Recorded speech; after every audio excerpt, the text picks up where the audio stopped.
So, why are you not asking the right questions? And what are the right questions you should be asking as a sales person or a sales leader or as a husband or as a wife or as a father? That's in essence the crux of the issue, but it's not the real problem. The real problem is that you have the wrong objective when you're going into the relationship with whomever you're dealing with, right?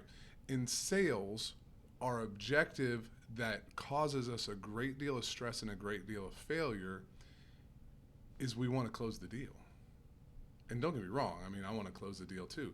That's why I had my failing on Monday is I was thinking big picture, commissions, the whole shebang about what I wanted to do. And I failed to really put the most important person in the most important pedestal seat, and that's the potential client. That's the customer. It's the same interaction that we need to have with our employees, with our spouse, with our children. Far too often, what we want to do is we want them to morph or change for our benefit.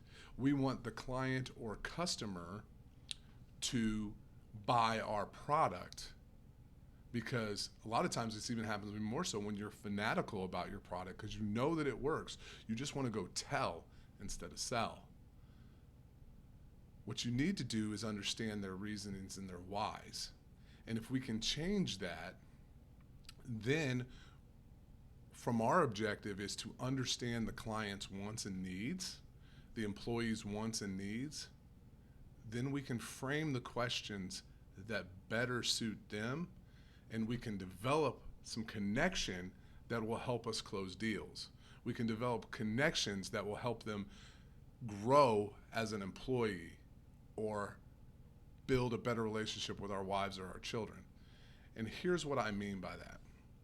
If you walk into a sales call and you see that there's an opportunity on the table for you to win, your natural movement is to go inside your own head and your own brain and to start doing the calculations. Start calculating your commission percentages. Start calculating how much you're going to make. Maybe you're even already on the beach somewhere with the commission that you're going to win. And we fail to hear the real problems that the client is dealing with. And what do I mean by this? So a lot of times clients will say things and we don't hear them.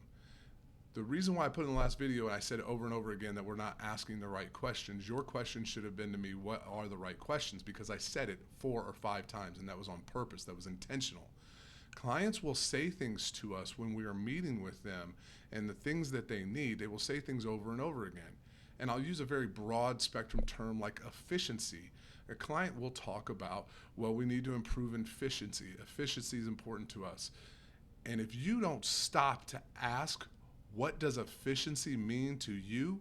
You are never going to connect. You are never going to be able to solve their problem. And even though you might get the deal, you are walking a fine line because you are not going to be able to meet expectations. You might close the deal, but you could lose it tomorrow as well. So what we need to do is we need to turn our brain and our intent back to the client. We need their needs to be forefront of our mind so that we can be very active and intentional with our listening. I'll tell a story about this. I was a district manager for a staffing company.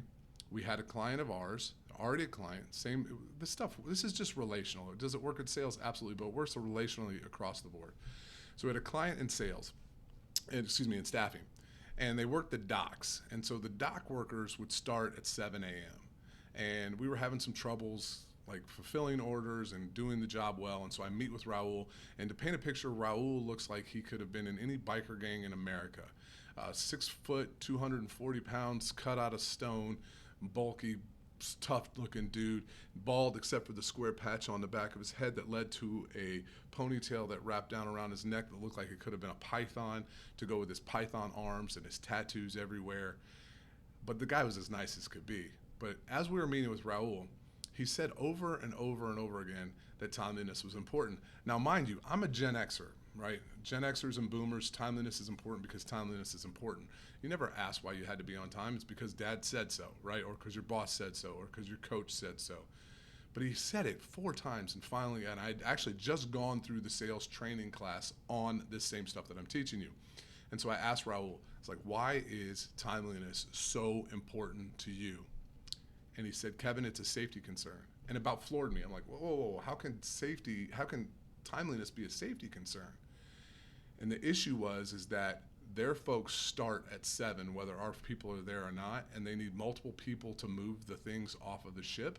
And if they don't have multiple people there to move if they're not working in 2s or 4s, their people will do it themselves, and they could hurt themselves. So it became a very real reason for us to adjust what we did and how we serviced the client to ensure that folks would never be late, because people's health and liveliness were really being impacted by our failure to get people there on time.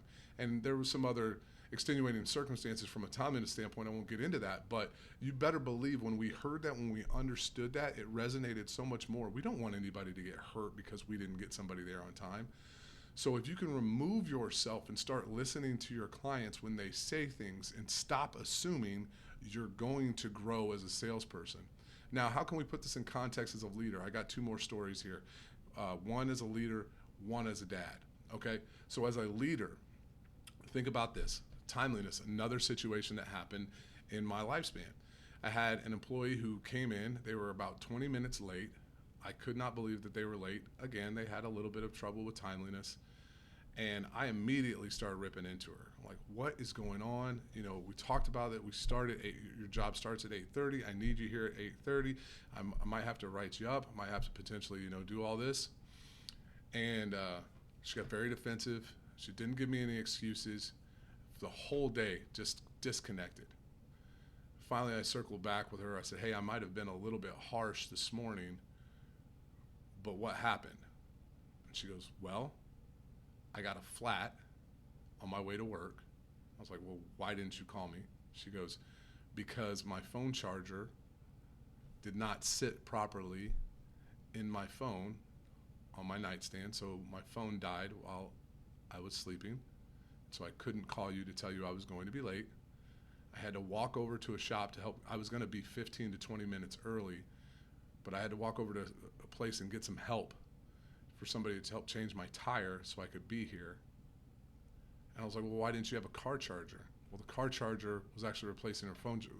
It was actually the port on her iPhone that wasn't working. And as we dug into this a little deeper, I found out she was actually looking for jobs that day. Whereas if I, as a leader, had simply asked, hey, what's going on? Why are you late today? And if I would have got that story, being the person who I am, and I care about people, I really do, I probably would have bought her a phone charger. I mean, I would have done that. I knew the money that she didn't make a lot of money, and I would have had an employee that would have been loyal to me forever, as opposed to an employee who was actually looking for another job because she didn't want to work for a tyrant like me, because I didn't take the time to simply ask I was assuming they were late because they slept in and didn't have the decency to call me, which I know she'd been late before, but that would have been counterintuitive to the character of the person that I was dealing with. All right, one last one. This one's going to hit in the field. And pick my daughter up from school, and she's being really, really pissy with me. I mean, she's 11, moms, dads with, preteens, you get this, you understand this, and I can't understand for the life of me why she's being so crappy with me. So I just start giving it back to her. And because you have a little bit more leeway, like I did have a little bit of leeway with the employee, I've got a lot more leeway because she is my daughter and she knows that I love her. Found out that she had been bullied at school. Right? This thing has been going on with her for a while. It was really challenging. If I would have just stopped and given her some grace, given her some time, instead of immediately wanting to fire back, like, why is my daughter being so rude or disrespectful to me, to start when I'm picking her up, is to be like, hey, honey, did you have a bad day? I dug a hole deeper with her when she was already having a bad day. Her bucket was already emptied, and I just continued to empty it because I didn't stop to even consider putting myself in her situation. One of the best leaders I've been around is Rene Rodriguez. He teaches a phenomenal course called Amplify, and on his LinkedIn just this week, he talked about empathy is key. And empathy is 100% key Empathy will help you ask better questions. Empathy will help you relate better to your spouse. Empathy will help you be a better leader, because we've all been late. We've all had those days, right? I think I could just keep going back to that miserable morning that I just compounded, right? Your phone didn't charge, you're stressed the hell out, you've already been late, you got a flat tire, everything's gone wrong, and your boss just piles on top of you. Or furthermore, my sales call on Monday. I've got a guy who's being challenged probably within the corporate office of like finding a new solution for their problem, and all I did was verbally vomit on him about all this great stuff that we do. Slow down, put the people that are important who are in the conversation, make them the most important. Remove yourself wants and desires from the situation, and truly become a problem solver, and you're gonna watch your business grow. You're gonna watch your business grow. You're gonna sell more of your product. You're gonna sell more mortgages. You're gonna sell more homes. You're gonna sell more insurance. You're going to lead better teams. You're going to have loyal followers that will do whatever you ask them to, because you understand and are willing to dig in and find out what their real needs are, right? I think about a lot of the folks that I do. Nobody needs a mortgage. Nobody needs a mortgage. That's actually just debt. You're leveraging debt. What they need is a home. And why do they need a home? Is because it's an appreciable asset. It's a hedge against bad markets.